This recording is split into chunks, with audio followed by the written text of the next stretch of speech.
दोस्तों इस वीडियो हम बात करने वाले हैं कि क्रिप्टो करेंसी क्या है और ये कैसे काम करती है। दोस्तों क्रिप्टो करेंसी एक डिजिटल या वर्चुअल करेंसी है जो क्रिप्टोग्राफी पर आधारित है। इसका मतलब है कि इसे सुरक्षित बनाने के लिए कोडिंग तकनीक का उपयोग किया जाता है, यानी इसे कोई सरकार, बैंक या संस्था नियंत्रित नहीं करती। इसकी सबसे पहली और प्रसिद्ध बिटकॉइन है, जैसे 2009 में सांतोही नाकामोटो नाम के व्यक्ति या समूह ने बनाया था। दोस्तों क्रिप्टो करेंसी केवल ऑनलाइन मौजूद होती है, इसका कोई फिजिकल रूप नहीं होता जैसे नोट या सिक्के। और दोस्तों सभी क्रिप्टो लेन देन को एक डिजिटल रजिस्टर में रिकॉर्ड किया जाता है, जिसे हम ब्लॉकचेन कहते हैं।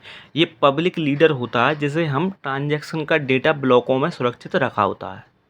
क्रिप्टो करेंसी को कोई सेंट्रल अथॉरिटी जैसे रिजर्व बैंक कंट्रोल नहीं करता, ये पर टू पर नेटवर्क काम करती है। क्रिप्टो ट्रांजैक्शन पूरी तरह से एंटी स्क्रिप्ट होता है, यूज़र की पहचान आमतौर पर छिपी रहती है जिससे गोपनीयता बनी रहे। दोस्तों कुछ क्रिप्टो करेंसी के नाम मैं आपको बता देता हूँ, जैसे कि Bitcoin 2009, Ethereum 2015, Binance coin 2017, Ripple 2012, Litecoin 2011। दोस्तों अब समझते हैं क्रिप्टो काम कैसे करती है। डिजिटल वॉलेट में क्रिप्टो करेंसी स्टोर की जाती है, जैसे मोबाइल ऐप, हार्डवेयर डिवाइस आदि।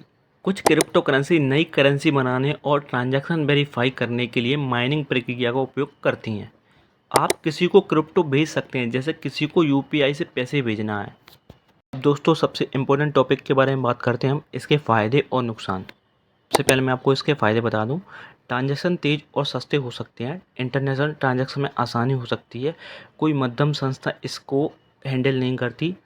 और सबसे लास्ट, ट्रांसपेरेंसी, ब्लॉकचेन से सभी ट्रांजैक्शन पब्लिक होते हैं।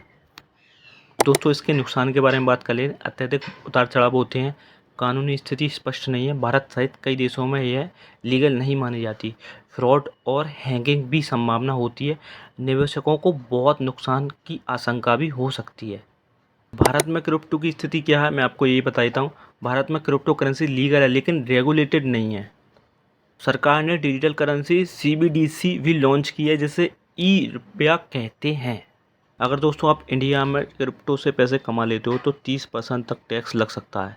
दोस्तों आप फिर भी क्रिप्टो में इन्वेस्ट या ट्रेड करना चाहते हैं तो अच्छे से रिसर्च करें, सुरक्षित वॉलेट का इस्तेमाल करें, लॉन्ग टर्म पर्सपेक्टिव रखें एंड फ्रॉड से और स्कैम से बचें।